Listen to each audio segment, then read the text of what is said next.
Bismillahirrahmanirrahim. Assalamualaikum warahmatullahi wabarakatuh. Innal hamdalillah, assalatu wassalamu ala Rasulillah sallallahu alaihi wasallam, habibina wa nabiyyina Muhammadin sallallahu alaihi wasallam wa ala alihi wa ashabihi wa man tabi'ahum bi ihsanin ila yaumiddin. Qala Allah ta'ala, ya ayyuhalladzina amanu taqullaha haqqa tuqatih wa la tamutunna illa wa antum muslimun. Fa inna asdaqal hadithi kitabullah wa khairal huda hudan nabi sallallahu alaihi wasallam wa syarrul umuri muhdatsatuha fa inna kulla muhdatsatin bid'ah wa kulla bid'atin dhalalah wa kulla dhalalatin finnar. Ayuhal jamaah sekalian, bapak-bapak, ibu-ibu, saudara-saudariku, adik-adik sekalian, yang mudah-mudahan Allah Subhanahu wa taala senantiasa memberikan taufik hidayah kepada kita semua. Taufik hidayah di atas Islam, di atas sunnahnya Rasulullah sallallahu alaihi wasallam. Dalam kesempatan yang berbahagia ini, tidak lupa kami ajak untuk diri kita semua, marilah terus kita berusaha meningkatkan iman kita kepada Allah Subhanahu wa taala, meningkatkan takwa kepada Allah Subhanahu wa taala.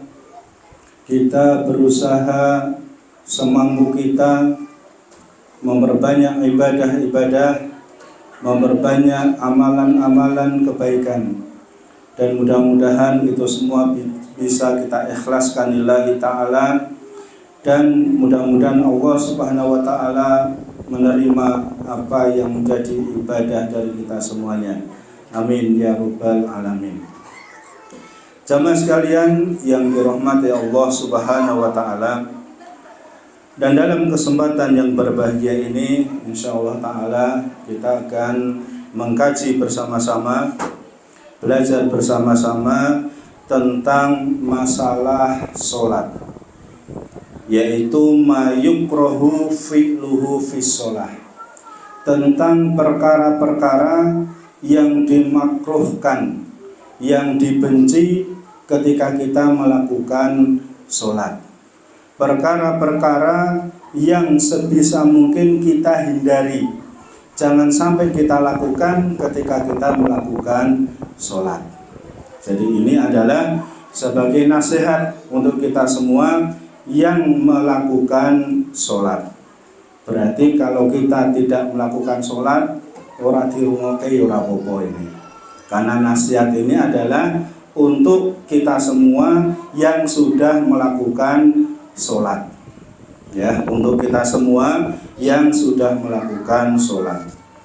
Karena sebagaimana yang sering kita singgung, bahwasanya Nabi Muhammad SAW telah bersabda, awwalu ma yuhassabu bihil abdu yaumal qiyamah as-sholah. Jadi perkara yang pertama kali akan dihisab, dihitung oleh Allah Subhanahu wa taala pada hari kiamat itu adalah tentang masalah sholat. Jadi pertama, syahadat itu harus, Islam itu harus, dan ditambah satu lagi, kalau kita sudah menyatakan diri kita sebagai orang Islam, maka yang harus kita lakukan adalah melakukan sholat. Jadi sholat perkara yang harus kita lakukan. Kenapa? Ini adalah pertama kali yang akan dihisab, dilihat oleh Allah Subhanahu wa ta'ala. Idza sholahat sholaha sairu amalihi. Apabila sholatnya hamba tersebut baik, maka seluruh amalannya itu pasti baik. Jadi kalau seseorang itu sholatnya baik, seluruh amalan itu pasti baik. Nah, kenapa kadang-kadang di antara kita itu sudah ada yang melakukan sholat, tapi kok amalannya belum baik.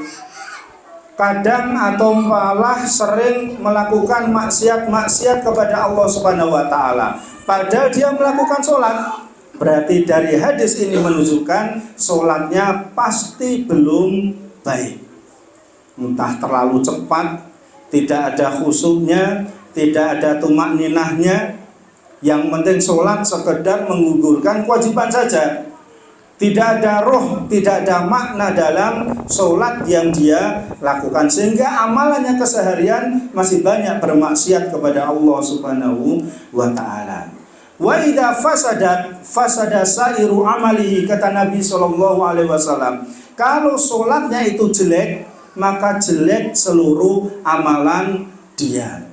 Sholatnya jelek berarti dia itu melakukan sholat, cuman sholatnya tidak bagus, sholatnya itu tidak baik. Mungkin kaifiyah sholatnya, gerakan-gerakannya tidak sesuai dengan gerakan-gerakan sholat yang dicontohkan oleh Nabi. Mungkin dalam doa-doa sholatnya tidak sesuai yang diajarkan oleh Nabi.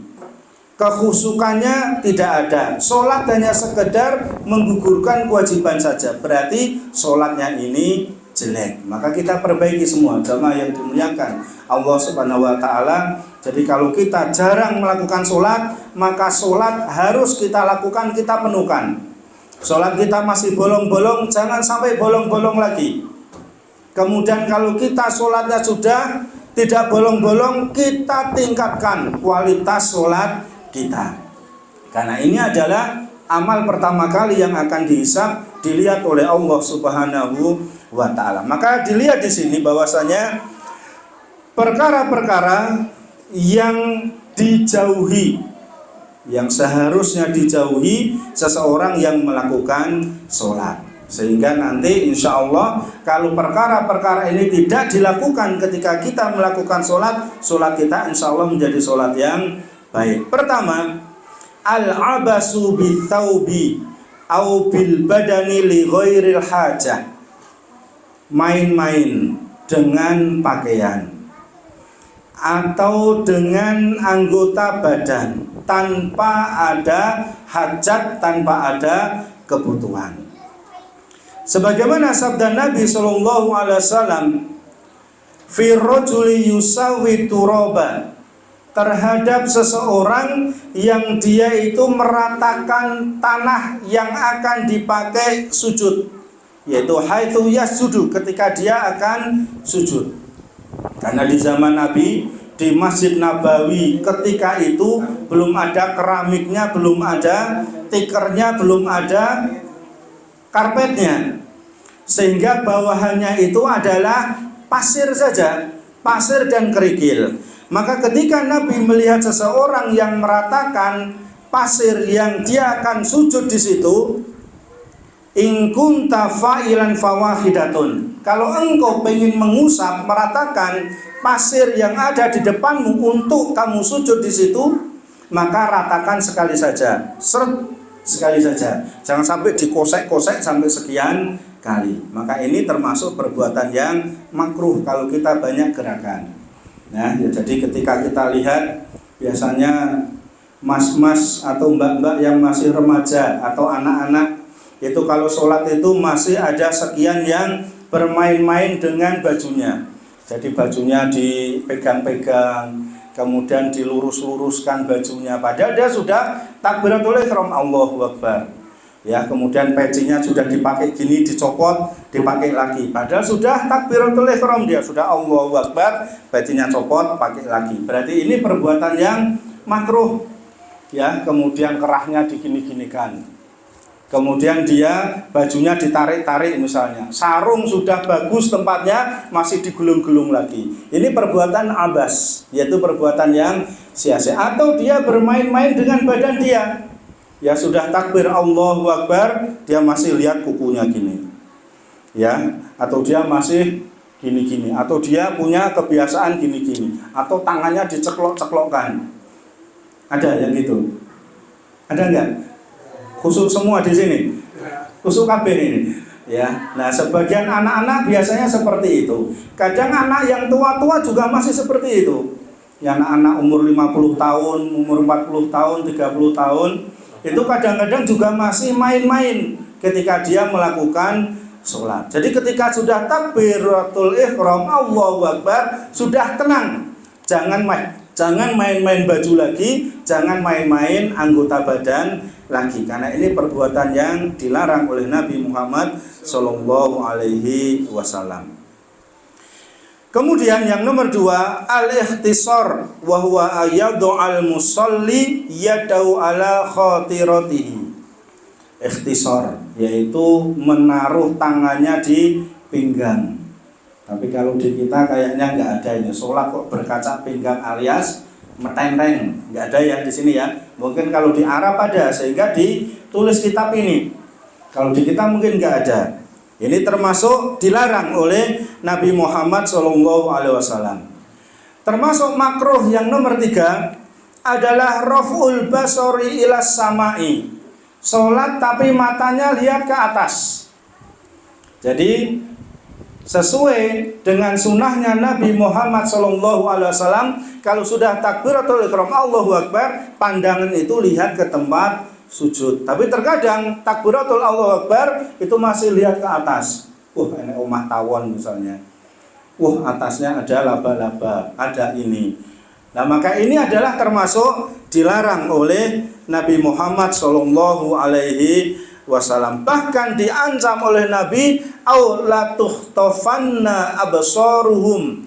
Bisa jadi penglihatan dia itu disambar oleh petir, sambar bledek. Ya, ini ancaman Nabi Sallallahu Alaihi Wasallam. Jadi kalau kita sudah takbiratul ihram, Allahu Akbar, lihat tempat sujud. Nggak usah lihat ke atas, lihat ke depan misalnya. Apalagi depan kita itu punggungnya ada tulisannya. Kadang ya diwaca. Ya diwaca tulisannya apa ini. Kemudian agak ke bawah sedikit, nggawa sarung ngarepe tulisannya gajah, ini gajah duduk atau gajah berdiri itu. Ya kadang-kadang ya saya diwaca seperti itu. Bahkan sing cilik ya kadang diwaca. Berapa jahitan gue? Wah. Jadi ini adalah termasuk perbuatan yang makruh ketika kita melakukan sholat. Maka ketika kita sholat upayakan ya kita jangan pakai baju-baju yang bergambar atau bertulisan di punggung kita, terutama ketika melakukan sholat jamaah. Mesake yang di belakang kita. Nanti sibuk moco tulisan yang ada di geger kita, yang ada di punggung kita. Padahal sunnah Nabi, sholat itu pandangan mata itu mengarah ke tempat sujud. Kemudian yang nomor 4, al-iltifatu li ghairi hajatin. Sholat tapi dia masih tolah-toleh. Ya, tolah-toleh. Harusnya takbiratul ihram Allahu Akbar sudah pandangan ke tempat sujud, tapi dia masih tolah-toleh. Kemudian ada suara apa masih noleh. Ya, suara kuwi misalnya. Ada mercon dur, senyumet sapa itu. Kita juga noleh. Maka ini termasuk dilarang. Makruh hukumnya ketika kita melakukan sholat. Kemudian an-nadharu ila ma yulhi yang nomor 5, melihat sesuatu yang melalaikan. Tadi seperti yang nomor 3 tadi. Jadi jangan sampai kita melihat sesuatu yang melalaikan kepada diri kita. Ya, ketika kita melakukan sholat, mau lihat kanan kiri, tulisan yang ada di geger orang, atau sarungnya atau pakaiannya, ya sampai batin kirgoni piroki mereka apa dan seterusnya. Maka ini dilarang oleh Nabi Sallallahu Alaihi Wasallam. Kemudian taktiyatul fam, sholat tapi dia nutup mulutnya, ini juga makruh. Ya kadang-kadang kita sholat tapi mingkem terus mulutnya kita, lambene mingkem terus, tidak ada gerakannya. Padahal di antara sunnah Nabi, kalau kita melakukan sholat, bibir kita itu tahrik, digerakkan. Ya digerakkan, paham ya, digerakkan ya. Jadi tidak mingkem aja, ya mingkem aja hanya di batin saja bacanya. Enggak seperti itu, digerak-gerakkan. Ya sampai sebagian sahabat mengatakan bahwasanya saya itu sholat di belakang Nabi dan saya lihat rahang Nabi itu bergerak-gerak ketika apa? Membaca doa-doa sholat. Jadi di sini kita semua jamaah yang dimuliakan Allah Subhanahu wa taala, bapak-bapak, ibu-ibu sekalian, salat itu di antara sunnah Nabi adalah digerak-gerakkan mulutnya, bukan mingkem, bukan diam. Ya, bukan mingkem, bukan diam. Kemudian berikutnya yang nomor 7 adalah at-tasa'ub. Tasa'ub itu menguap, angop. Itu juga termasuk makruh ketika kita melakukan sholat. Kata Nabi SAW, at-tasa'ubu fis sholati minasyaiton. Menguap ketika kita melakukan sholat itu termasuk datangnya dari setan. Jadi setan itu terus mengganggu diri kita, ben angop terus sholat kita. Apalagi sholat subuh hawane angop terus. Atau sholat asar yang harusnya kita tidur siang, nggak tidur, asarnya ya angop terus. Kemudian isya juga angop terus. Ya, maka ini datangnya dari setan. Fa idza tasa'aba ahadukum falyakdzim mastata'a. Maka dijelaskan oleh Nabi Muhammad SAW, maka ketika salah seorang di antara kalian ingin menguap, ya karena saking capeknya, saking ngantuknya, ditahan mulutnya semampu dia. Berarti caranya gimana? Di apa? Geget ya. Jadi kalau mau angop bukan di wah gitu sisan, ya, tapi digeget, ditahan. Kata Nabi tahan, digeget itu nanti dia tidak akan menguap. Ya, digeget biar tidak menguap. Karena ketika kita sholat kok ungap-angop terus, itu hukumnya makruh. Ya, hukumnya makruh. Ada yang sering ngangop di sini. Aku ora tau angop kok, yo ora tau sholat kok. Ya, wis ora aku nek salat ora tau angop. Nah, kemudian yang nomor 8, al-busaqu jihatal qiblah au an yamini. Meludah itu. Ya, jadi kalau kita salat itu meludah boleh enggak? Ya boleh, enggak apa-apa. Ya di zaman Nabi itu boleh meludah. Tetapi di sini meludahnya itu ada aturannya. Kata Nabi SAW, inna ahadakum idza qama yusolli. Apabila salah seorang di antara kalian akan melakukan sholat, kemudian fa innallaha tabaraka wa ta'ala qibala wajhihi fala yabsuqanna qibala wajhihi wala an yaminihi. Maka ketika dia sholat dan dia mungkin harus meludah, maka jangan meludah ke depan dan jangan meludah ke samping kanan. Wal yabsuq an yasarihi tahta rijlihi al yusra. Kalau terpaksa dia harus meludah, maka hendaklah dia meludah itu ke sebelah kiri di bawah kaki dia. Ini menjelaskan ini di zaman Nabi. Masjidnya itu belum keramaikan karpet seperti ini.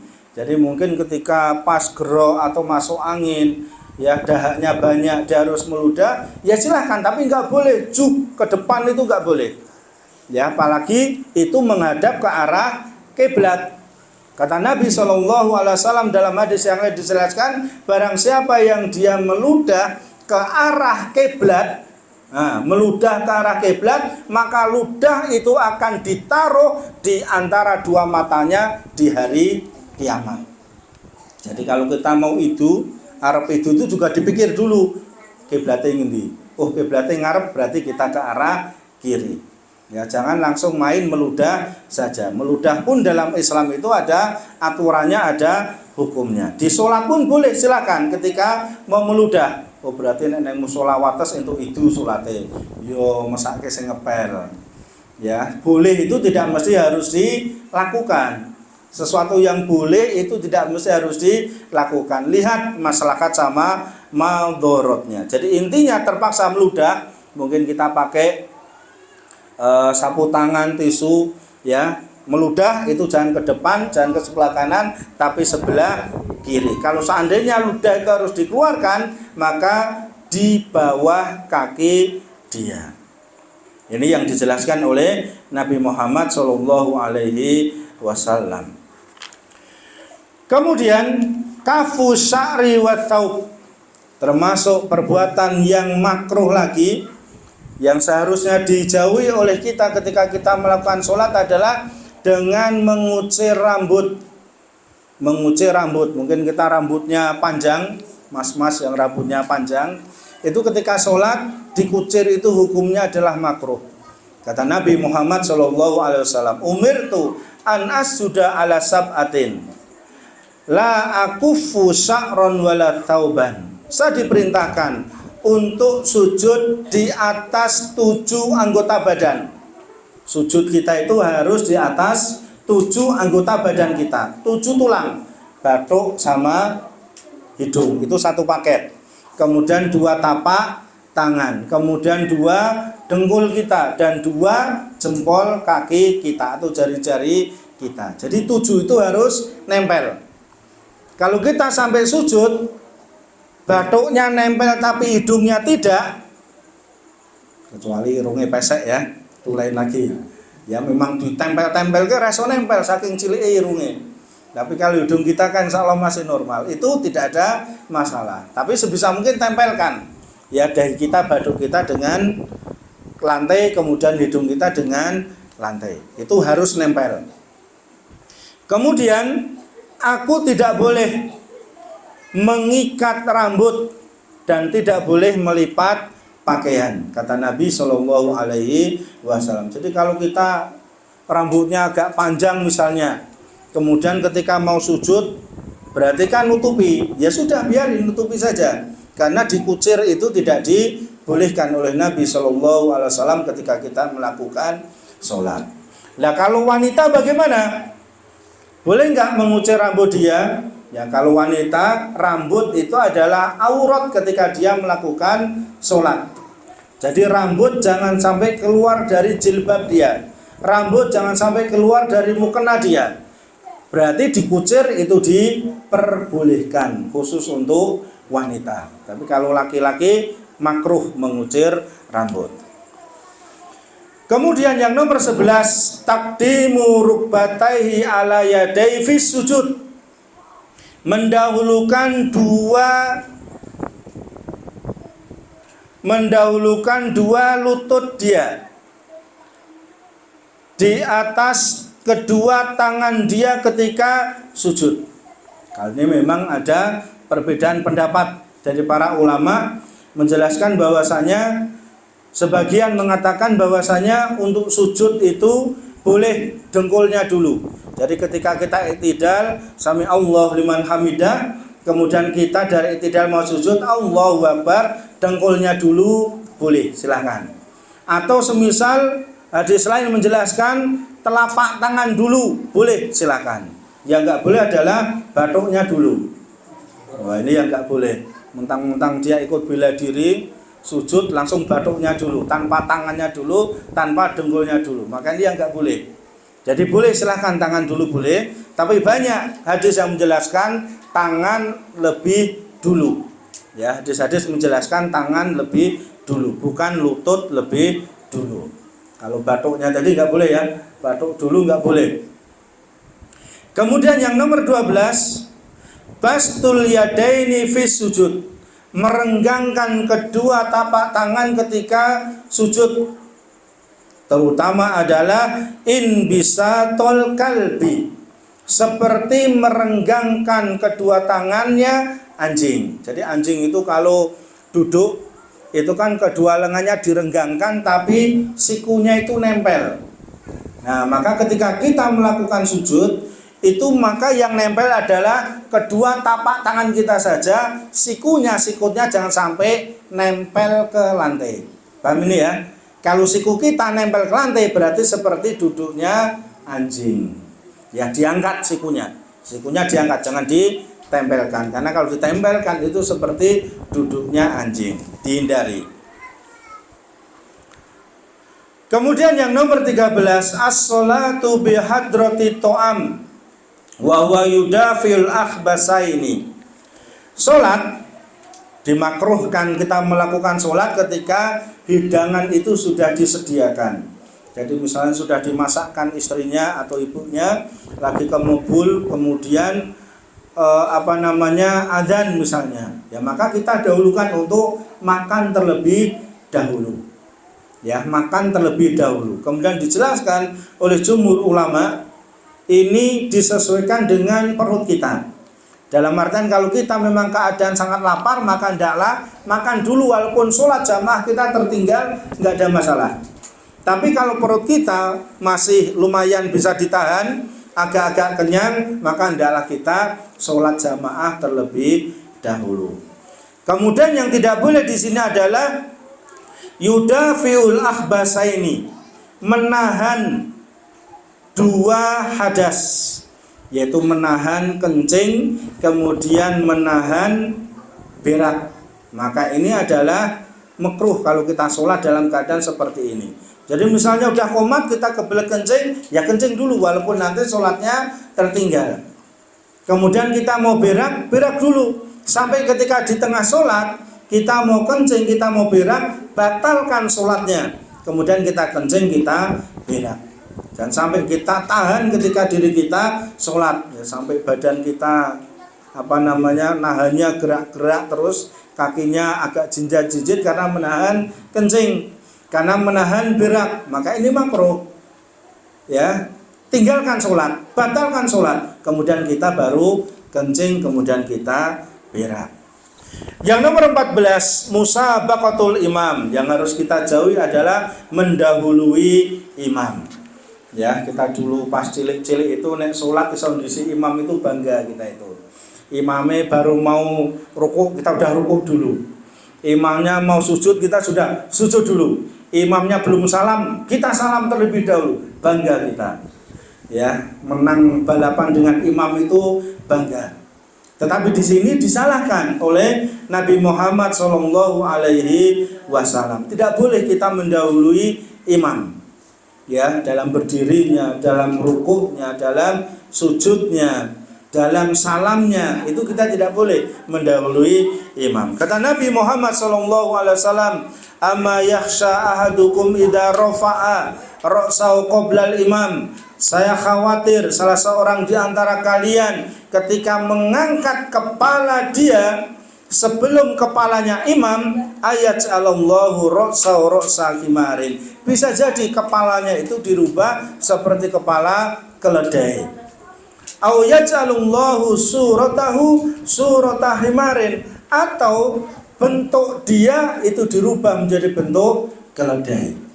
Ya, maka ini perhatian untuk diri kita semua, jangan sampai ketika kita sholat mendahului imam.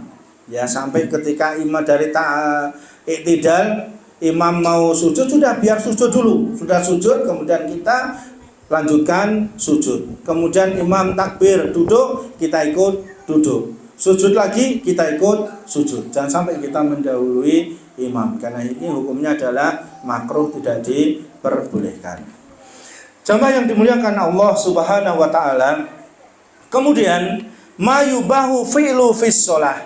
Perkara-perkara yang dibolehkan ketika kita melakukan sholat.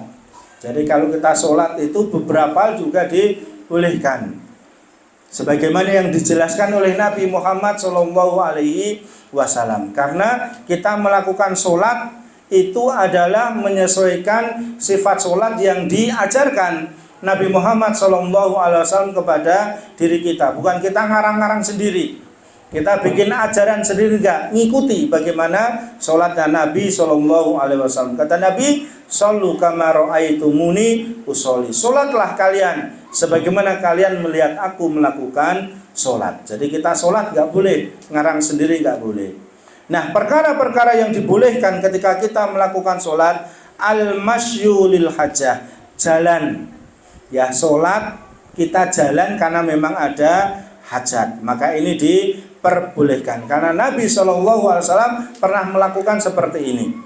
Ya, pernah melakukan jalan ketika melakukan sholat. Ketika Nabi sholat, kemudian Aisyah datang, kemudian fastaftahtu, aku minta Nabi membukakan pintu, fafatahali, Nabi jalan membukakan pintu. Ya, misalnya pintunya itu ada di sebelah kiblat sini, kemudian sholatnya Nabi di sini. Kemudian Aisyah ketuk pintu minta dibukakan, Nabi jalan aja. Ya, jalan ke arah mana? Kiblat. Jalan ke arah kiblat. Dibukakan pintunya, ya karena dikunci, bukakan, kemudian Nabi mundur lagi melakukan sholat. Itu boleh berjalan. Kemudian kalau semisal pintunya di kanan atau kiri, ya boleh, tapi jalannya itu jangan membelakangi kiblat atau tidak mengarah ke kiblat, ya geser jalannya. Jadi hadapnya ke sini, geser-geser gini, ya buka. Kalau pintunya di sana, geser-geser seperti ini. Di belakang mungkin mundur, bukain, maju lagi. Itu yang diajarkan oleh Nabi Shallallahu Alaihi Wasallam. Begitu pula ketika kita berada dalam sholat berjamaah. Ya, kita berada dalam sholat berjamaah. Shaf pertama, shaf kedua, shaf ketiga. Kemudian yang shaf pertama ini ada yang kentut misalnya. Jenengan nek kentut keluar dari shaf apa tetap sholat? Keluar ya, keluar dari shaf. Atau isin, wah isin aku nek anu tetap aku sholat wae kok tak baleni meneh. Ya enggak boleh. Ya dianggap kita itu wong ngentutan misalnya. Ngentutan ya enggak apa-apa. Yaitu menunjukkan diri kita sehat. Semakin sering kentut itu sering menunjukkan diri kita lebih sehat. Maka berbahagialah kita yang sering kentut. Ya, menunjukkan diri kita itu sehat. Tapi kalau kita sulit kentut, menunjukkan diri kita kurang sehat. Jadi ini ngono. Ya, jadi misalnya shaf 1 ada yang keluar karena kentut, berarti shaf kedua boleh nggak maju menutup biar shafnya rapat? Boleh, silahkan. Ya, bapak-bapak, ibu-ibu sekalian yang di luar sana, itu misalnya yang depan itu keluar, maju, jalan. Loh, sholat kok pelaku? Ya nggak apa-apa, boleh. Karena untuk menutup shaf itu adalah wajib, rapat harus ditutup.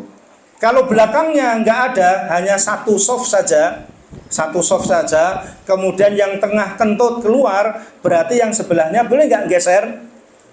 Boleh, silakan geser untuk merapatkan shaf. Maka berjalan ketika kita sholat itu boleh ketika ada hajat. Jadi jangan sampai kita itu merasa heran, gumun, nyalah ke orang, kayak lu sholat kok karo melaku misalnya. Ya kalau ada hajat boleh, tidak ada masalah. Kemudian yang kedua, hamlus sobi, gendong anak. Ya, gendong anak ini boleh. Kalau gendong bapak boleh nggak bu? Manjaman sholat untuk digendong. Ya, jadi di sini hamlus sobi, sholat sambil gendong anak itu boleh. Sebagaimana hal ini dilakukan oleh Nabi Shallallahu Alaihi Wasallam. Kana yusolli wa huwa hamilun Umamah binta Zainab binti Rasulillah. Jadi Nabi pernah sholat gendong cucunya yang bernama Umamah. Ya, Umamah binti Zainab digendong oleh Nabi Shallallahu Alaihi Wasallam. Faida qoma hamalaha, ketika berdiri digendong oleh Nabi. Ketika Nabi sujud diletakkan dulu. Kemudian ketika berdiri digendong lagi. Maka ini diperbolehkan. Ya, hamlus sobi, yang boleh adalah gendong anak kecil, bukan anak besar ya. Besar digendong, gendong bojo. Ya, mentang-mentang nganten anyar salate gendong bojone misal. Bojone cilik kuat nek 115 kilo kan ya abot. Kemudian berikutnya yang diperbolehkan ketika kita melakukan sholat adalah al-busaqu fi thawbi aw ikhraju min dilihi min jaibihi. Kita meludah. Ya, tadi boleh kan?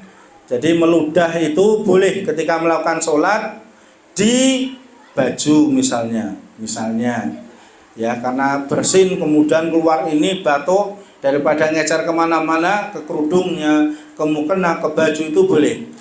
Kemudian ludah itu najis apa enggak? Ludah enggak najis. Ingus ya enggak najis. Kotoran mata juga tidak najis. Muntah-muntah jadi jelaskan para ulama itu juga tidak najis. Muntah juga tidak najis. Ya, walaupun di sana ada beberapa yang berpendapat najis, insya Allah pendapat terkuat itu tidak najis. Ya kalau ludah, dahak itu najis, ya sulit kita nanti melakukan sholat karena di mulut kita itu ada dahaknya terus. Kemudian kalau ingus itu juga najis, kalau pas kita pilek kita nggak bisa melakukan sholat karena di hidung kita terus ada najisnya. Ya ini tidak najis, tapi ini barang yang jorok. Berarti Islam jorok no. Ini tidak dianggap najis. Justru ini meringankan, memudahkan kita untuk beribadah kepada Allah Subhanahu wa taala. Ya seandainya itu najis, nggak bisa kita beribadah, nggak bisa kita melakukan sholat. Justru ketika ini tidak najis, Allah memberikan kemudahan kita untuk melakukan sholat. Nah, terkadang ketika kita sholat, ya sebelah kita ada yang bersin, kemudian mengeluarkan sapu tangan misalnya, atau mengeluarkan tisu, kemudian ngelap bersinnya, ngelap ingusnya. Boleh nggak ini? Boleh, nggak apa-apa. Ya, ngelap ingusnya, ngelap ludahnya, kemudian sapu tangannya atau apa tadi tisunya dimasukkan kantong lagi, nggak apa-apa. Boleh ya seperti itu. Karena Islam itu memberikan kemudahan-kemudahan kepada diri kita.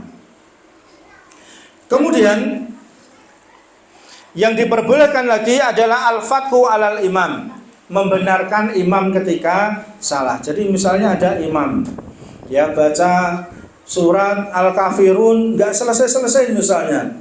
Ya qul ya ayyuhal kafirun la a'budu ma ta'budun wa la antum 'abiduna ma a'bud wa la ana 'abidum ma abadtum wa la antum 'abiduna ma a'bud wa la ana 'abidum ma abadtum wa la antum 'abiduna ma a'bud wa la ana.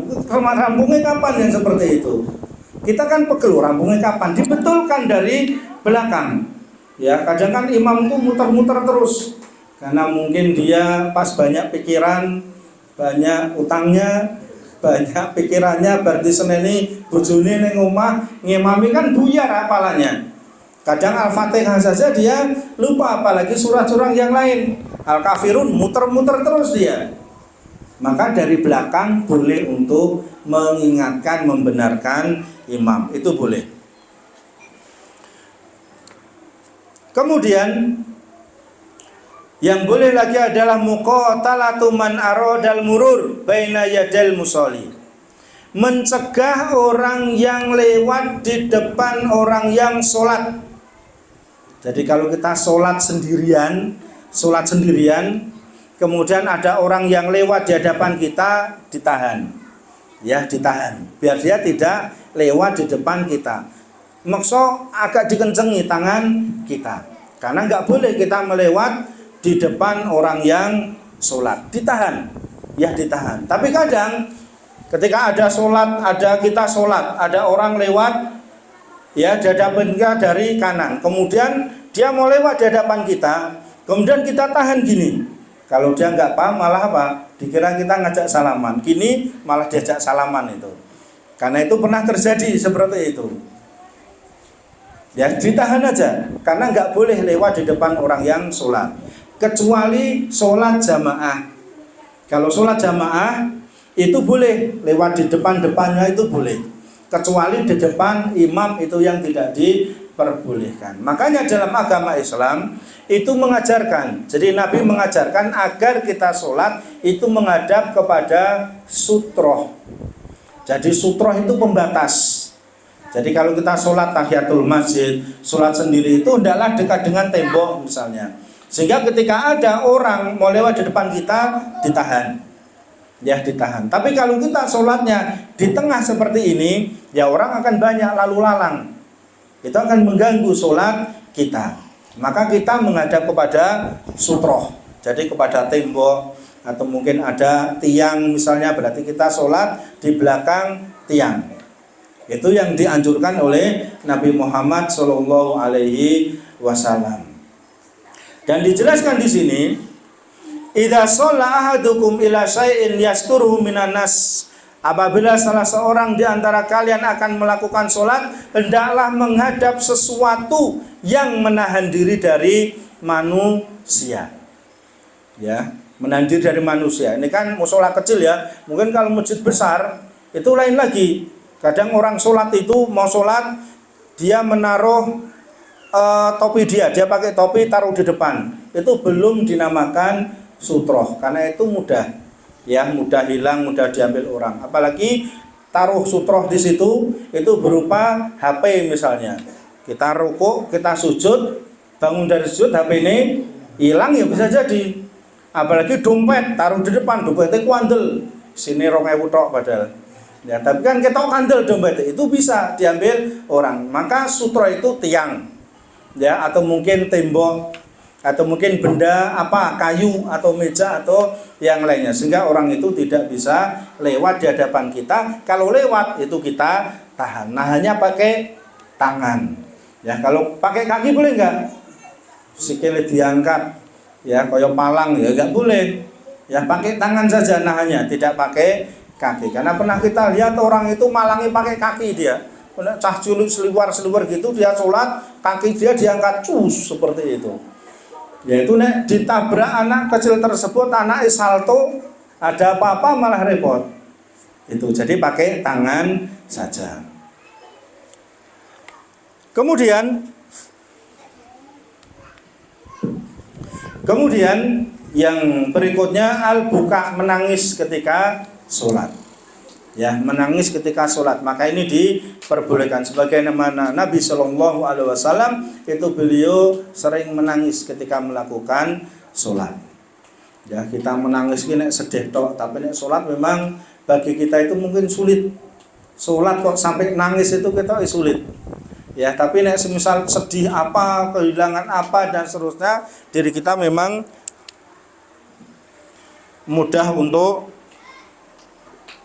menangis. Kemudian berikutnya adalah mayabtulu sholah, sesuatu yang bisa membatalkan sholat kita. Tayakunul hadas.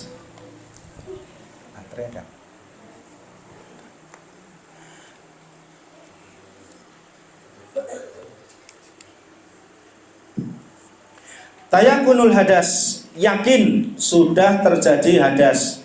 Ya, hadas kecil misalnya kencing, berak, kentut. Ya, kemudian kentut pun di sini, kentut itu ada takrif, ada definisi, ada pengertiannya. Ada baterai lain ya. Jadi kentut, apa itu kentut? Ma yusma, apa yang bisa didengar sautuhu, suaranya. Au yajidarihan, atau bisa dibaui baunya. Itu adalah pengertian dari kentut. Ya, kadang-kadang kita sholat itu ya hanya peluk saja, kayaknya kentut. Maka kentut itu dua, yang bisa didengar suaranya, ya, ada ringtone-nya ya, didengar suaranya, atau yang bisa dicium baunya. Ya, itu adalah yang dimaksud dengan kentut. Ya, dimaksud dengan kentut. Dan bahkan yang tercium baunya itu kadang-kadang malah lebih dahsyat. Ya, lebih dahsyat. Kemudian berikutnya yang membatalkan sholat adalah takru ruknin, adalah meninggalkan rukun sholat. Kita percepat saja. Kemudian yang ketiga alaklu wasurbu amdan, makan minum dengan sengaja, membatalkan sholat. Kalau selilit bagaimana?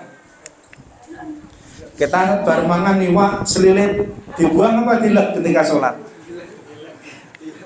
Dilek ya? Dilek. Atau di maniman dulu, udah tetap selipkan di gigi dulu maniman. Ya, walaupun selilit kita upayakan tidak dimakan.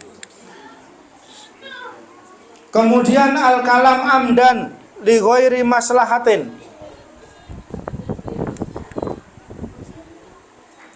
Al-kalam amdan, berbicara dengan sengaja. Ini juga membatalkan sholat. Berbicara dengan sengaja membatalkan sholat. Kemudian yang nomor 5 ad-dhahak, tertawa, sholat kok guyu misalnya. Ya, karena kadang kita itu kelingan sesuatu pas sholat, kelingan yang lucu-lucu itu kadang membuat kita tertawa. Ya, sholat guyu, sholat tertawa, maka ini termasuk membatalkan sholat kita. Bisa itu.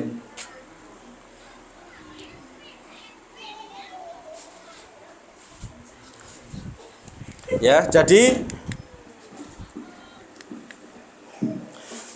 tertawa ini juga membatalkan sholat kita.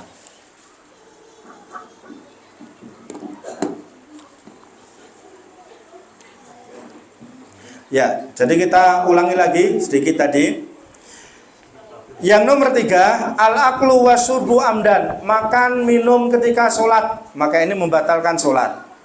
Kemudian yang nomor 4, al-kalamu amdan, bicara ketika sholat, sholat ngomong, maka ini juga membatalkan sholat kita. Kadang-kadang 4 orang jejer-jejer sholat, makmum semua itu bisa batal semua.